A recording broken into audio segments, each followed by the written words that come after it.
¿Qué te inspiró o qué te motivó para formar parte de la toma de los actos? Bueno, primero que nada creo que el apoyar cualquier lucha que vaya en contra de sistemas opresivos o que quieran privar de derechos humanos a cualquier grupo social debería ser motivo del cual como guatemaltecos deberíamos apoyar cualquier lucha que tenga que ver en relación a esto. Eso como ser humano. Ahora como estudiante de la universidad creo que no podemos ser ajenos a las problemáticas que se dan en nuestra universidad y menos si somos estudiantes de ciencias sociales, porque sería algo contradictorio leer sobre la historia, leer sobre los fenómenos sociales, leemos en los libros, por ejemplo, todos los problemas que se han llevado a cabo por prácticas despóticas autoritarias y que nosotros como seres humanos vivamos en carne propia, no poder reaccionar ante esas prácticas instauradas en nuestra casa de estudios. Entonces yo creo que en segunda parte como estudiante era una responsabilidad estudiantil hacerle frente y más sabiendo de que el proceso fraudulento que se ve en la universidad era ilegal. O sea, no podemos como estudiantes solo cerrar los ojos y hacer caso omiso que no está pasando nada. Cuando nosotros como estudiantes vemos y vivimos en carne propia todo este régimen autoritario que estamos viviendo en la actualidad y que en su momento, antes de que él llegara al poder, pues sabíamos que se iba a dar. Entonces, esas son parte de las motivaciones, el querer resignificar las luchas que como estudiantes deberíamos de tener. Yo creo que la academia no se desliga de una praxis social, porque así como demostramos en las clases que somos estudiantes y que venimos y que sacamos cursos, también tenemos que demostrar nuestra capacidad de análisis, pero un análisis que no se queda solo en un escritorio o que no se queda solo en libros, sino una praxis social que nos lleve a poner toda esa teoría que vemos para defender lo que como derecho nos corresponde, en este caso defender la autonomía de nuestra universidad. Entonces, eso y también velar por el bien colectivo. O sea, nosotros estamos hoy acá, pero ¿qué pasa con las futuras generaciones? No podemos ser egoístas. La historia también nos ha enseñado que el ser individualistas nos ha llevado a procesos históricos donde la humanidad va en retroceso. Entonces, como cientistas sociales sabemos de que tenemos que actuar colectivamente y una forma de hacerlo es protegiendo los derechos de los que todavía no están acá. Nosotros hoy tenemos la oportunidad de poder estar en una universidad pública que nos abre las puertas a poder desarrollarnos, a pesar de que muchos venimos de condiciones de barrios marginales, de barrios, de zonas rurales y que tenemos esa capacidad porque la universidad sigue siendo pública. Y yo creo que como lo decían los compañeros en su momento, si pública no la entregaron, pública la vamos a entregar, porque ese es nuestro derecho y no deber mantener la educación pública, así como nosotros hoy gozamos de ese derecho, que las futuras generaciones lo sigan haciendo como tal. Creo que tocaste un punto súper importante. Tenemos varias compañeras normalistas que en su momento ellas les decían, ¿por qué están peleando? Si ustedes sí se van a graduar. No, peleamos por las que vienen detrás de nosotros, ¿verdad? Entonces no es cosa de el individuo, sino es cosa del colectivo. Me parece muy acertada tu opinión. Y también quería preguntarte, ¿cómo se vivió la organización y como grupo que les impulsó, ¿verdad?, a tomar la universidad? Bueno, creo que el primer impulso fue el evitar, o sea, lo que se quería era evitar que él llegara al poder. Sabíamos de que el proceso legal ya se había dado y como tal, como estudiantes, pues sabíamos de que todas las condiciones legales, institucionales ya se habían creado y se habían dado y que se habían terminado de completar con la elección del usurpador en el Parque de la Industria, pero el hecho de tomar la universidad era como decirle a esos personajes, decirles el estudiante está presente, a pesar de que nosotros sabíamos de que ya legalmente ellos habían hecho todo un campo para que él asumiera como tal, pero también la toma era, como te decía, una muestra de decir, habemos estudiantes conscientes, sabemos que él ya está en el poder, pero acá hay un grupo que se niega y se ha negado hasta el momento en reconocerlo como rector oficial por el proceso fraudulento por el que él llegó.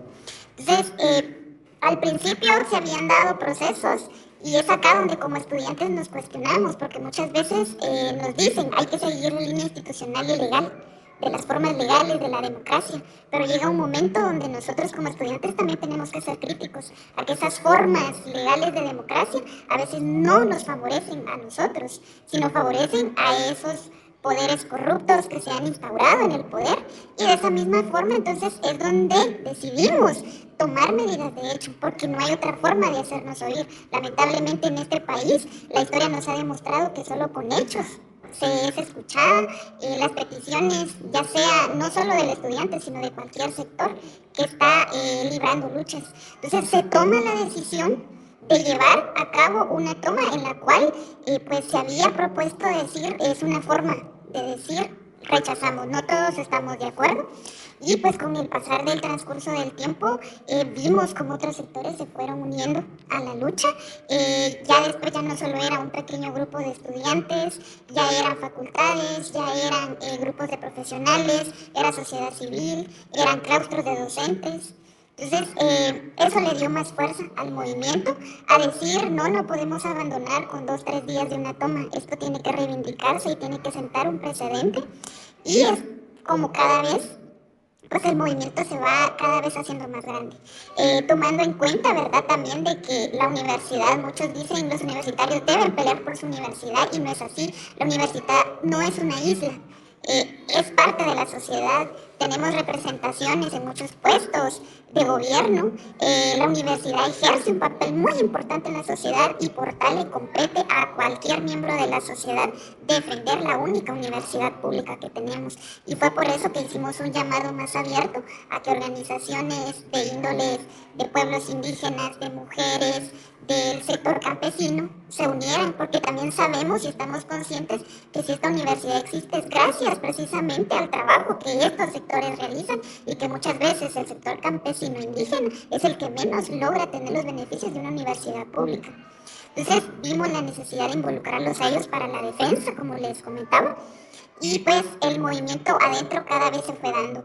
Cada facultad empezó a tener conciencia, eso fue lo bonito, que nosotros, a pesar de que a un principio dijimos solo somos un pequeño grupo, después vimos como no éramos un pequeño grupo, sino que muchas veces necesitan que alguien alce la voz para que otros vayan detrás de esas personas, y vimos como en las facultades incluso fue de mucho agrado ver que facultades que históricamente a veces no se habían involucrado en movimientos eran las que abanderaban.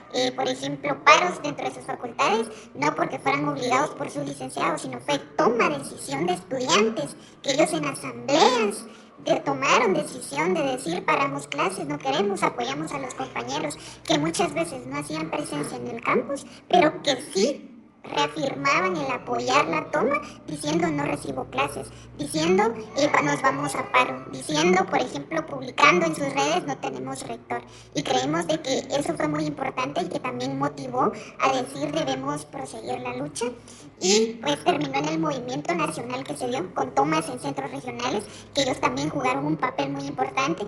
Muchas veces solo se visualiza el papel de la Universidad Central acá, pero también los centros regionales tuvieron un papel muy importante, ya que ellos también, sus centros los tomaron, estuvieron permanentes, y también de la misma forma tuvieron sus mecanismos de cómo hacer asambleas para repudiar el proceso fraudulento que se había dado. Creo que fue como tú lo dices, ¿verdad?, un movimiento a grandes ligas, el que se dio sobre todo en otros centros, ¿verdad?, sobre todo en el interior del país. Y quería también preguntarte cómo se vivió la organización dentro del campus, cuáles fueron los desafíos que ustedes se enfrentaron y cómo se llegó al final de la toma. Bueno, creo que uno de los principales desafíos era, primero, el resguardo de las instalaciones. O sea, es un espacio muy grande en el cual los grupos que cada vez apoyaban tenían que decir, bueno, apostamos a estar acá determinado tiempo o no, para el resguardo de la instalación, pero con el transcurrir del tiempo pues ya se empezaron a hacer grupos de quienes iban a estar a cargo del resguardo y todo. Lo segundo creo que fue el estar presentes aún sabiendo de que había un miedo constante de que tanto autoridades como miembros delictivos que operan a favor, dígase comités de huelga, dígase, por ejemplo, grupos de choque de la misma universidad, pudieran venir a violentar a los compañeros que estaban en la toma. Entonces yo creo que esa fue otra forma de decir cómo se va a proceder si en algún momento viene algún grupo. Y lo segundo creo que fue eso, el tratar de resguardarnos, organizarnos, evitar en la medida de lo posible que si algún hecho violento se daba, cómo poderlo repeler. Y lo otro era cómo llegar a más personas universitarias, porque aunque se tuvo un apoyo muy fuerte, hubo otro sector que no lo tuvo. O sea, también hay que ser conscientes de que una gran parte de universitarios fue totalmente ajeno a lo que se dio, empezar a crear formas. Sabíamos de que encapsularnos solo dentro de la universidad tampoco iba a generar el cambio, solo tener tomada la universidad no iba a generar el cambio en sí. Había que agilizar otros procesos, tanto legales, también afuera, entonces empiezan a haber otros actores que podrían llevar procesos como poner amparos, poner recursos legales para evitar de que tomara posesión, pero también a la misma vez que la gente de afuera también entendiera lo que estaba pasando en la universidad. Como te decía, que el sector de la sociedad civil, que regularmente no tiene acceso a información de lo que pasa dentro de la universidad, se diera cuenta de la importancia de lo que estaba pasando y de por qué había que defender la única universidad pública. Entonces, yo creo que ese también fue un reto, el comunicar hacia afuera lo que estaba pasando y pues lograr tener una fuerza cada vez más fuerte, cosa que después se fue desvaneciendo, pues a pesar de los recursos legales, a pesar de las prácticas en sí que nos llevó a la toma, nosotros, aunque no se logró el fin primordial que era evitar que Mazariegos llegara, creemos que no hubo pérdidas en esta lucha, sino al contrario, se reafirmó un movimiento estudiantil que desde hace años estaba como dormido. Porque si bien es cierto que se tenían prácticas de grupos estudiantiles, no se había llegado a una unión desde el 2019 con la última toma, pero en esta vez se volvió a generar otra vez el poder que los licenciados nuevamente trabajaran de la mano con los estudiantes, que los colegiados nuevamente apoyaran, que la sociedad civil nuevamente apoyara a la universidad. Creo que fue también un hecho histórico muy importante, el saber de que todavía hay resistencia dentro de la universidad, que todavía hay un grupo de estudiantes que se atreven a ir en contra, ¿verdad?, de cualquier práctica impositora, dictatorial, autoritaria e ilegal que se pueda dar. Entonces, yo creo que eso fue también muy importante, algo que sí se logró vencer, que nos decían estudiantes por un lado, profesionales por un lado, catedráticos por un lado, pero esto fue algo que se logró dentro del movimiento y que fue algo que vimos que se dio muy bien, el lograr trabajar de una forma unificada, sin perder las particularidades de cada grupo, pero unificadamente en los primeros meses, y que fue lo que le dio mucha fuerza al movimiento en contra de Walter Mazariegos en los primeros meses. Sí, yo creo que, pues justamente lo que tú dices, se formó, ¿verdad? Esta coalición, ¿verdad? Entre varios grupos y, bueno, desde fuera, ¿verdad? Como alguien que participó en las marchas, en los mercaditos, en diferentes jornadas de arte, también se vio, ¿verdad? Bastante apoyo hacia ustedes, ¿verdad? Que estaban dentro de la toma, pero también se vivía con un poco de desinformación, me parece. Porque no se tenía, digamos, la vista puesta directamente sobre el campus de la USAC, sino que mucha de la información que recibíamos era de terceros. Entonces, ¿cómo lidiaron con eso ustedes? ¿Cómo se lograban comunicar? ¿Y cómo pues hacían saber su posicionamiento, ¿verdad? A la fuerza. Sí, yo creo que hay una lucha allá afuera contra los medios de desinformación, que son los que representan a todos los medios de comunicación que pertenecen a estos grupos de poder, dígase medios de comunicación radiales, televisivos, incluso ahora en las redes sociales, los net centers, ¿verdad?, que siempre bombardeaban con que los que estábamos acá estábamos pagados por ciertos grupos, con que solo respondíamos a intereses de cierto sector o de cierto partido político. Una de las herramientas precisamente fue también las mismas redes sociales, que ahora ahora han servido mucho para hacer denuncias y que logran cubrir masivamente algunas cuestiones sociales que se dan, como fue la toma. Entonces lo que se hizo fue tratar de que por todas las páginas, medios de internet se estuviera yendo en contra de esa desinformación, publicar por qué eran los motivos, hacer podcast, hacer flyer, hacer hilos de historia que cada uno subía. En algún momento se le pedía a los estudiantes que los que estuvieran apoyando, que subieran hashtag, que subieran publicaciones para poder contrarrestar toda esa desinformación que se generó alrededor del movimiento estudiantil como tal. Y pues yo creo que ahí también tuvimos un logro muy importante, que fue que la administración no pudo soportar las críticas y el enojo del estudiantado a tal punto que todas las páginas administrativas oficiales de la universidad las vetaron en cuanto a poder publicar nuestras expresiones en los textos. O sea, la administración tuvo que quitar la habilitación de comentar porque los estaban criticando demasiado. Yo creo que ese fue un logro. Las personas que sí tenían acceso a otros medios de comunicación alternativos, también rescatar y hay que agradecer a los medios alternativos también que se hicieron presentes, que nunca dejaron el movimiento. Ellos siempre estuvieron comunicando, incluso cuando se daban voces de alerta de que iban a pasar algunos hechos de violencia, ellos siempre estuvieron. Entonces el papel también de los medios alternativos, de estos periodistas que hacen prensa comunitaria, por ejemplo, que hace plaza pública, que son referentes de periodismo alternativos a toda esta desinformación que se da allá afuera, fueron bien importantes para nosotros, para que ellos también fueran como nuestra voz. Nosotros estábamos acá, pero también necesitábamos que toda la información se masificara, y yo creo que se logró dar y sí llegó a la población. Y para eso, pues, también se tuvo un trabajo adentro de publicidad afuera, ¿verdad? De seguir manejando cuentas, de crear nuevas cuentas. Incluso también se dieron prácticas de antes que se salía a volantear. Hubieron compañeros que llegaban a, por ejemplo, a la terminal, llegaban a mercados, iban a la Sexta Avenida, salían a las afueras de la universidad a tirar mosquitos.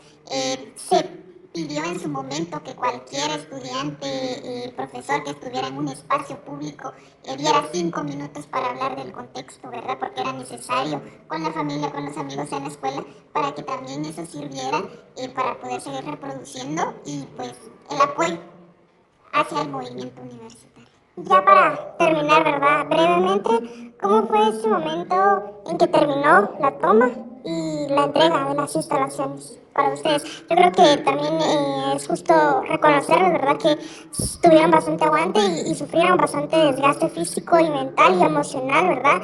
Debido a todo este proceso, ¿verdad? Pero ¿cómo se vivió para ustedes? Sí, creo que, bueno, una toma de un año es fácil de decir, pero en la praxis es muy complicado de sobrellevar, más para los compañeros que estuvieron permanentemente, ¿verdad? Hubieron compañeros que estuvieron permanentemente acá, dejando familia, mientras en algunos casos algunos dejaron de estudiar por reivindicación política, de decir yo no puedo seguir estudiando mientras la universidad está pasando por eso. O sea, se retrasaron un año, tuvieron complicaciones algunos en sus trabajos, pero yo creo de que a pesar de todo eso, nosotros vemos como un logro el que por un año este personaje que está usurpando actualmente la rectoría no pudo ingresar a la universidad. Para nosotros fue una lucha decir durante un año él no pudo ingresar al espacio que él creía que era de él. Y además de que la toma sirvió para visibilizar no solo a nivel nacional, sino internacional la figura que él es. Porque una toma de un año da mucho de qué hablar sobre el personaje que es. Yo creo que cualquier persona que hoy escucha mencionar el nombre de Walter Mazariegos dice, el rector que llegó de forma fraudulenta, o el narcorrector, o el usurpador, porque sí se logró. Y yo creo de que ese fue, aunque el objetivo era que él no llegara, yo creo que no hay pérdidas, al contrario, se aprendió mucho, se crearon lazos de amistad, se unificó más, creo yo, en relaciones entre catedráticos y estudiantes, algo que se mantiene en la actualidad, y el por qué los procesos siguen, a pesar de que ahorita este usurpador ha implementado políticas para callar la voz de los estudiantes. El estudiante se sigue expresando, y yo creo que eso también es válido, el perder el miedo. Creo que también ese fue algo que se ganó mucho, el que el estudiante perdiera el miedo y decir no, tenemos que actuar, tenemos que hacer algo por la universidad, aún así fuéramos no la mayoría que quisiéramos, pero si era un gran grupo, pues la resistencia estuvo ahí, y el haber resistido fue eso, el hacerle ver a la población allá afuera que todavía hay grupos de estudiantes que están dispuestos a pelear los derechos no solo de ellos, sino también los derechos sociales de todas generaciones atrás. Eso es una gran, para nosotros creo que es un logro. Para nosotros sí se alcanzó mucho, que era que este señor no llegara, como decir así, llegué, normal, nadie dijo nada, se logró. Hubiéramos querido que se lograran más cosas, pero bueno, ya la historia va a reconocer, ¿verdad?, los procesos y las luchas que se dieron de cada uno, y pues reconocer también el papel de las compañeras en este movimiento, porque si esta resistencia también se mantuvo, fue en gran parte a la resistencia que muchas compañeras ejercieron aquí adentro. Porque cosas que no se habían dado en otros años era que en estos movimientos ahora el papel de la mujer es muy fundamental. Compañeras tomando puestos de decisión, generando análisis, generando cuestionamientos hacia las mismas prácticas también como estudiantes y también como hacia afuera. Entonces eso también es de reconocer, ¿verdad? El hecho, creo yo, también es algo que yo como mujer digo fue una ganancia. El decir, como mujer tuvimos espacios de representaciones, tomamos decisiones y nuestras voces también fueron escuchadas dentro del movimiento estudiantil como tal. Muchísimas gracias por permitirnos la oportunidad de entrevistarse, aunque fue corto el tiempo que pasamos, pero creo que nos diste un gran aprendizaje y muchísimas gracias por compartir tu vivencia.